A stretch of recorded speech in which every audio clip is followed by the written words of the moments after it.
라헬이 자기가 야곱에게서 아들을 낳지 못함을 보고 그의 언니를 시기하여 야곱에게 이르되 내게 자식을 낳게 하라. 그렇지 않으면 내가 죽겠노라. 야곱이 라헬에게 성을 내어 이르되 그대를 임신하지 못하게 하시는 이는 하나님이시니 내가 하나님을 대신하겠느냐. 라헬이 이르되 내 여종 빌하에게로 들어가라. 내가 아들을 내 무릎에 두리니 그러면 나도 그로 말미암아 자식을 얻겠노라 하고 그의 시녀 빌하를 남편에게 아내로 주매 야곱이 그에게로 들어갔더니 빌하가 임신하여 야곱에게 아들을 낳은지라. 라헬이 이르되 하나님이 내 억울함을 푸시려고 내 호소를 들으사 내게 아들을 주셨다 하고 이로 말미암아 그의 이름을 단이라 하였으며 라헬의 시녀 빌하가 다시 임신하여 둘째 아들을 야곱에게 낳음에 라헬이 이르되 내가 언니와 그에게 경쟁하여 이겼다 하고 그의 이름을 납달리라 하였더라. 레아가 자기의 출산이 멈춤을 보고 그의 시녀를 데려다가 야곱에게 주어 아내를 삼게 하였더니 레아의 시녀 실바가 야곱에게서 아들을 낳음에 레아가 이르되 복되도다 하고 그의 이름을 가시라 하였으며 레아의 시녀 실바가 둘째 아들을 야곱에게 낳음에 레아가 이르되 기쁘도다 모든 딸들이 나를 기쁜 자라 하리로다 하고 그의 이름을 아셀이라 하였더라. 아멘.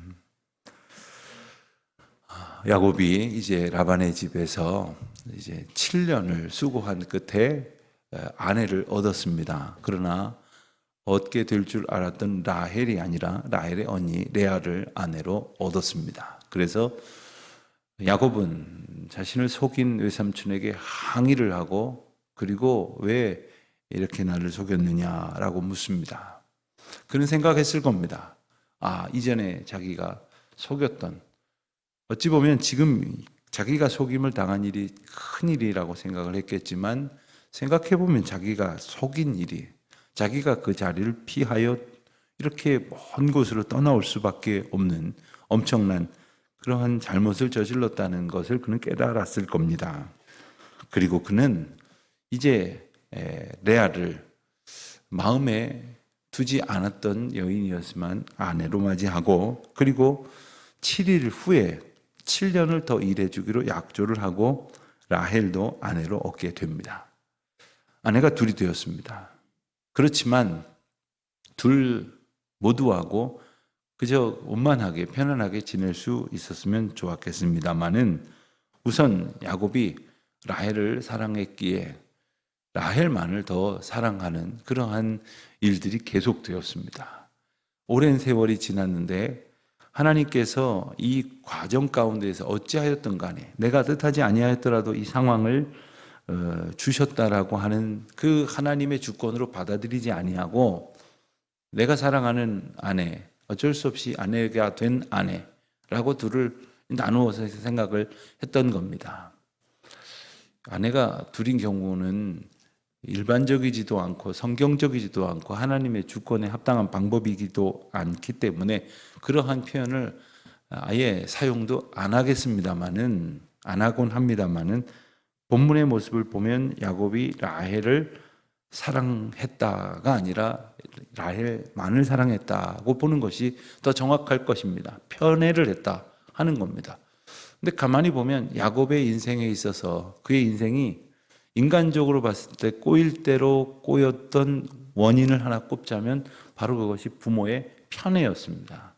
부모의 편애 때문에 형과 이렇게 멀리 떨어져서 오랜 세월 동안 갈등하고 원수로 지낼 수밖에 없었다는 것을 그가 기억을 하고 있었더라면 그는 아내든 자식이든 혹은 자기가 부리는 종들이든 누구든 간에 그렇게 자기가 겪었던 편애의 그러한 어려움을 겪지 않도록 했어야 할 것입니다. 근데 가만히 보면 모든 사람이 그런 것은 아닙니다만은 자기가 상처로 받았던 어떤 문제에 더 집착해서 그렇게 그것을 오히려 더 이렇게 자기가 없애야 할 것으로 생각을 했던 것을 더 갖고 살아가는 사람들이 있습니다. 뭐 예를 들면 시어머니한테 구박을 많이 받아서 목사님 저는 상처가 많습니다 했는데 가만히 보니까 자기는 더 심한 시어머니로 살아가시는 그런 분들을 저는 여러 번 봤어요. 아마 시달린 것으로 인하여 노하우가 축적이 됐는지 아니면 연구를 했는지 모르겠는데 그게 나에게 상처가 됐는데 하나님을 만났으면 상처도 치유받고 이제는 오히려 그런 분들을 위로하고 그런 분들을 돕는 그런 사람으로 살아가야 하지 않겠습니까? 실제로 그런 분들이 얼마나 많은지 모릅니다. 신앙 안에서 자기 상처가 치유되어 갖고 저는 어려서 부모님을 잃었습니다. 그렇기 때문에 혹시 주변에 조실부모한 이들이 있으면 정말 내가 위해주고 사랑하고 그런 사람으로 살겠습니다. 저는 공부를 많이 못했습니다. 가난해서. 저는 공부를 해야 되는데 돈이 없는 사람들을 보게 되면 정말 내 주머니를 털어서 돕고 싶습니다. 이런 분들도 많이 볼 수 있게 되었다는 거죠. 야곱은 어땠습니까? 야곱은 자신이 부모의 편애 때문에 이렇게 어려움을 겪고 있는 어떤 근본적인 문제 가운데 하나임에도 불구하고 아내들을 이제 시기하고 불화하게 만드는 그러한 중심에 본인이 서 있고 말았습니다. 자, 1절을 보면 라헬이 자기가 아들을 낳지 못하는 것을 보고 언니를 시기했다 했습니다.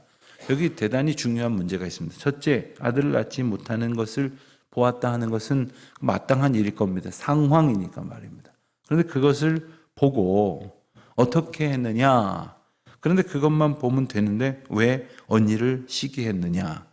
그러니까 이것은 언니가 넷이나 이미 얻은 아들을 그와 나와의 문제로 본 것입니다. 하나님께서 그에게는 아들을 주셨고 나에게는 주지 아니하셨다 하면 하나님께 아직 풀리지 아니한 의문도 있고 섭섭함도 있고 하나님께 나도 좀 주세요 할 수 있을지는 몰라도 하나님께서 하신 일인데 생명은 하나님께 속한 일인데 언니를 시기했다는 거예요. 게다가 남편에게 내게 자식을 낳게 하라. 내게 아들을 달라. 그렇지 않으면 내가 죽을 거다. 아주 원문은 간단합니다. 아들을 달라. 그렇지 않으면 죽겠다. 아들을 주지 않으면 죽겠다는 겁니다. 이 말은 문장 자체가 모순 아닙니까? 아들을 줄 수 있는 능력이 없는 남편에게 아들을 달라고 하고 있습니다. 그러니까 생명의 주권이 하나님께 있다고 하는 것을 그가 모르진 않았을 텐데 인정하고 소망하고 살지 않는다는 것이 문제입니다. 우리가 살다 보면 사실 모든 문제가 우리가 몰라서 생겨나는 문제가 아닙니다. 가만히 생각을 해보면 그것이 맞다, 그것이 옳다고 하는데 결국 하는 행동이 거기에 멀어져 있는 모습을 보게 됩니다. 생명을 주시는 분은 하나님이시요 남편이 아니라는 사실을 그가 알기만 아니라 믿고 그리고 의지하고 붙들었다고 한다면 하나님께 구할 것이요 그래도 주시지 않는다면 하나님의 주권으로 받아들이고 그것으로 하나님의 은혜와 위로를 얻을 수 있어야 할 것인데 그러지 못했던 겁니다. 2절을 보니까 야곱이 라헬에게 화를 냈다고 했습니다. 임신하지 못하게 하시는 이는 하나님이신데 내가 어떻게 하나님을 대신하겠느냐. 아주 고상한 말로 했는데 부부싸움의 장면의 측면으로 보면 그게 내 탓이냐? 뭐 이러고 막 화를 냈겠죠. 화를 냈다니까 제가 그렇게 표현한 거지 아니에요. 그게 내 탓이요 했겠습니까? 그냥 오죽하면 화를 냈다고 분명히 감정을 지금 성경이 표현하고 있겠습니까? 이것은 야곱이 성질을 드러낸 게 아닙니다. 야곱이 이런 못된 성질을 자기가 사랑하는 아내에게 드러냈다는 것을 얘기하는 것이 아니에요.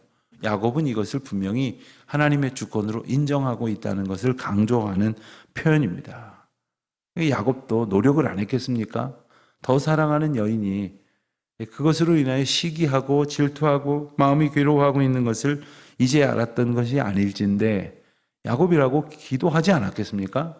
바라지 않았겠습니까? 그러나 그는 알았습니다. 그의 할아버지 아브라함이 100세 때 아들을 얻은 것도 그래서 그의 아버지를 이제 낳은 것도 그리고 그의 아버지가 20년 동안 결혼했다가 20년 동안 아들이 없었으나 하나님 앞에 간구하다가 이제 쌍둥이를 얻게 된 그 모든 이야기를 그가 알고 있었지 않습니까? 그 생명의 주권이 하나님께 있다고 하는 것을 알게 되지 않았습니까? 요즘이야 병원도 가보고 무슨 불임 클리닉 같은 데도 쫓아다녀보고 하겠습니다만은 당시에 무슨 방법이 있겠습니까? 생명의 주권자가 하나님이시라는 사실. 자, 이제 라헬은 이런 상황 속에서 어떻게 조치를 하는가? 자기의 여종 빌하를 남편에게 들여보내서 그로 하여금 아들을 낳게 하여 그 아들을 자기의 아들 삼고자 하는 방법을 택합니다. 그러니까 마치 이 대리모처럼 여종을 들여보내려고 하는 것입니다. 그런데 이 방법이 주님이 응답하시고 인도하시는 방법이겠구나 라고 야곱이 생각했겠습니까? 결코 그렇지는 않았을 것입니다. 그럼에도 불구하고 야곱은 어떤 생각에서인지 그 아내가 하자는 대로 하고 있습니다. 아마도 야곱은 야곱대로 그냥 좋은 게 좋은 거니까 그냥 하자는 대로 해서 그냥 마음을 편안하게 하자라고 생각을 했던지, 아니면 이렇게 낳든 저렇게 낳든 많은 아들을 낳는, 많은 자식을 갖는 것이 당대의 어떤 힘과 능력의 표상이라고 생각을 해서였던 건지, 이제 라헬의 여종 빌하를 이제 아내로 맞이하게 됩니다. 4절을 보면 그의 시녀 빌하를 남편에게 아내로 주었다 했습니다. 참 여기 흥미로운 표현이 나오는데 아내로 주었다고 했습니다. 근데 우리말 성경을 보면 지금 저희들이 보는 성경 바로 앞선 개역 한글 버전에는 첩으로 주었다 이런 표현이 나옵니다. 근데 원문에 보면 그냥 일반적인 아내라고 하는 그 위치와 의미와 동격으로 사용이 됩니다. 근데 우리나라 성경으로 번역이 되면서 아마 당시의 번역가들은 그렇게 생각했을 거예요.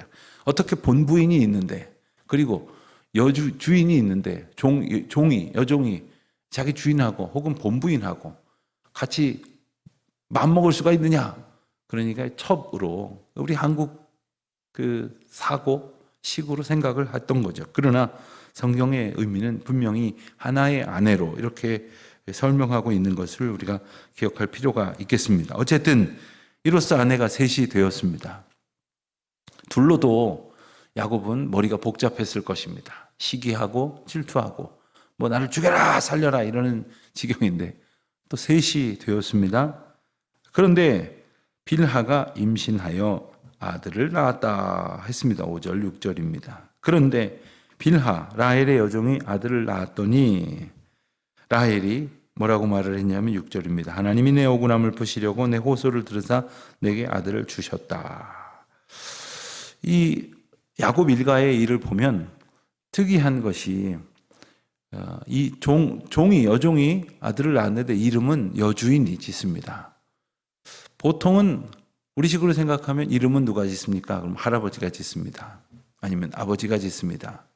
장명소에 가서 지어옵니다. 이러는데 여기는 보면은 여인들이 짓습니다. 그런데 여인이 지을 뿐만 아니라 여종이 낳는데 라헬이 주인이 이름을 짓습니다. 그런데 이름에 가만 보면 그 이름에다가 자기의 생각을 담습니다. 자기의 어떤 그 고백을 담습니다.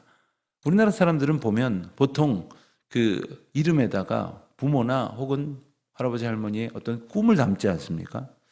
제 친구, 고등학교 때 친구 하나는 이름이 주헌인데 헌법에 나오는 헌자를 써서 헌법에 주인과 같은 역할을 해라. 꼭 법관이 되라. 이래가지고 할아버지가 이름을 지어놓고 날마다 그래서 학교 다닐 때 항상 입버릇처럼 난 법대 못 가면 난 죽어. 나는 큰일 나. 나는 사시 패스 못하면 난 안 돼. 그런데 그래서 그랬는지 열심히 공부하고 노력해서 한동안 법원에 있다가 지금은 변호사가 되었어요. 어쨌든 간에 그 이름에 그 사람들에게 소망을 담는 그런 일들이 참 많습니다. 뭐 오래 살기를 바라는데 오히려 거꾸로 험한 이름을 쓰면 오래 산다고 그래가지고 옛날 분들은 뭐 이름도 안 지어주고 뭐 개똥이 소똥이 막 이러기도 하고 그랬죠. 자, 그런데 가만 본문을 보면 이 라헬은 이름에다가 자기 그냥 속풀이 같은 그런 방법을 사용을 해요. 레아가 이름을 짓는 것을 보면 좀 다르습니다. 레아는 루벤을 낳았을 때 보라 아들이다 이랬고, 또 시몬을 낳았을 때는 내가 첫째 아들을 낳았는데도 불구하고 여전히 라헬에게만 이제 사랑을 하고 들어가는 그 남편을 보면서 마음이 안타까운 생각이 들었겠죠. 하나님께 기도했겠죠. 그 둘째 아들 시몬을 낳았을 때 하나님이 들으심이라고 했고, 또 레위라는 세 번째 아들을 짓고는 그 이름을 이제는 남편과 하나님 앞에서 연합할 수 있겠다 하는 소원을 품고 레위라고 지었었습니다. 그리고는 셋을 낳고도 그 남편의 마음이 얻어지지 못했었는지 답답한 마음을 가졌으나 네 번째 아들 유다를 낳고는 이제는 내가 여호와를 찬양하리로다 하는 이름을 지었습니다. 다분히 레아의 이름은 하나님과 자기 자신의 어떤 관점 속에서의 고백이 있어요. 그런데 라헬은 종을 통해서 이름을 낳았는데도 불구하고 내 억울함을 부셨다. 그리고 그 다음 아들을 8절에 낳았을 때는 납달리라고 이름을 했는데 그 아이 이름은 내가 언니와 크게 경쟁하여 이겼다. 이런 이름을 쓰고 있어요. 가만히 보면 레아와 라헬의 이런 어떤 하나님 앞에서의 삶의 태도라는 측면에서의 차이가 있다고 말할 수가 있겠습니다. 자, 그런데 문제는 이 자매 간의 이 경쟁이 시기와 미움과 어떤 갈등으로 점철이 되면서 9절에 보니까 레아가 자기는 출산이 더 이상 이루어지지 않는 상황을 파악을 하고는 동생이 그랬던 것처럼 실바를 자기의 시녀 실바를 데려다가 야곱에게 또 아내로 주었다고 했습니다. 첩이 아닙니다. 그냥 하룻밤 그냥 그 자식을 생산하기 위해서 침소에 들여보낸 여인이 아니라는 말입니다. 아내로 삼게 했다고 했습니다. 4명이 됐습니다.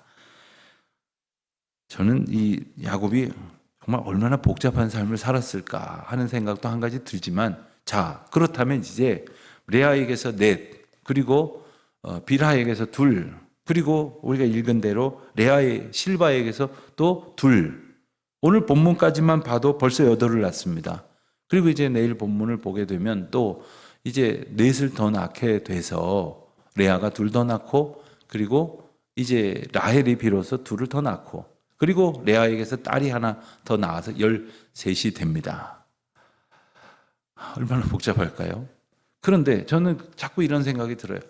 자, 레아에게서 낳은 아들 6, 또 딸 하나는 어쨌든 첫째 부인이다 소리를 들을 테니까 괜찮을 겁니다.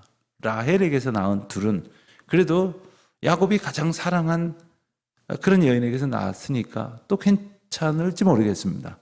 그러나 여종들에게서 낳은 아들은 어떻게 되는 겁니까? 물론 아내로 삼았다고는 합니다만은 우리식의 어떤 사극을 제가 너무 많이 봐서 그런지 몰라도 한 집안에 살고 있는데 주인이 본부인을 통해서도 낳고 저간 옆에서 일하다가 잠드는 시녀에게도 하녀에게도 아들을 낳았다. 그럼 그 집 아들은 어떻게 되겠느냐는 거예요. 그리고 이 집 아들하고 이 집 아들하고 같이 공놀이하다가 싸움이 붙으면 어떻게 되겠느냐는 거예요. 얼마나 복잡한 인생을 살아가겠느냐는 거예요. 그럼에도 불구하고 내일 좀 더 자세하게 말씀 나누겠습니다만 하나님께서는 이들을 통해서 이스라엘의 민족을 이루는 12조상으로 삼으신다는 것, 인생들이 이와 같이 정말 기가 막힌 생각들로서 자기 멋대로 자녀를 구하고 생명을 낳고, 그리고 또 경쟁해서 더 낳겠다고, 이미 레아는 넷이나 아들이 있음에도 불구하고 자기 여종을, 동생도 들여보내니까 자기도 여종 들여보내서 또 더 낳겠다고 하고, 그러니 경쟁이 아니고 이게 무엇이겠습니까? 조금 낫다 생각이 드는 건 아까도 말씀드렸지만, 레아가 실바를 들여보내서 둘을 더 아들을 낳는데 11절 보니까 그들 중 첫째인 갓이라고 하는 아들의 이름은 복되도다 하는 뜻이고, 또 13절에 보는 대로 실바가 낳은 둘째 아들, 그러니까 전체로 봤을 땐 8번째 아들인 아셀의 이름은 기쁘도다 하는 그런 이름, 기쁨이라는 이름의 그런 뜻을 가지고 있습니다. 자, 이와 같이 복잡한 삶을 살아갑니다마는 하나님께서 이들을 통해서 이루어 가시는 일들이 있음을 우리가 알게 됩니다. 우리가 이것을 모르고 그냥 끝을 모르는 가운데 매일매일 연속극 보듯이 보고 있다면 참 어떻게 저렇게 복잡하게 사나? 어떻게 저렇게 말도 안 되게 사나? 이런 생각이 들겠지만, 하나님께서는 이 모든 과정을 통해서 참으로 끝을 알 수 없는 그런 복잡한 인생살이를 해가는 것 같지만 하나님의 일을 이루어가고 계시고, 또한 하나님의 놀라운 민족의 조상들을, 믿음의 조상들을 세워가고 계시다고 하는 사실을 우리는 보게 됩니다. 오늘 우리에게 펼쳐지는 일들 중에도 그럴 것입니다. 어떤 일은 참 인간적으로 힘들고 어렵게 받아들여질 것도 있을 것이고, 이건 아니다라고 생각이 들면서도 어쩔 수 없이 그리 막 달려들고 있는 우리 자신을 보게 될지도 모릅니다. 그러나 그 가운데에서도 하나님의 섭리와 일하심이 있다고 하는 것을 믿고, 하나님 깨닫게 하십시오. 깨닫게 해주시는 은혜대로 돌이키게 하십시오. 돌이키게 하시는 은혜대로 살아가게 하십시오. 이 소망을 가지고 오늘 우리의 말과 행동과 삶의 향방이 주님의 은혜 가운데 조금이라도 더 바르게, 바른 길 가운데서는 굳건하게, 그리고 은혜와 믿음으로 충만한 가운데 살아가는 저와 여러분 되시기를 주의 이름으로 축원드립니다. 기도합니다. 하나님 아버지, 저희들의 모든 삶을 주여 다스려 주시옵시고 주님의 긍휼과 은혜를 베푸시사 어리석은 저희들이 주의 뜻을 깨달아가는 기쁨으로 충만케 하여 주옵소서. 예수님의 이름으로 기도합니다. 아멘.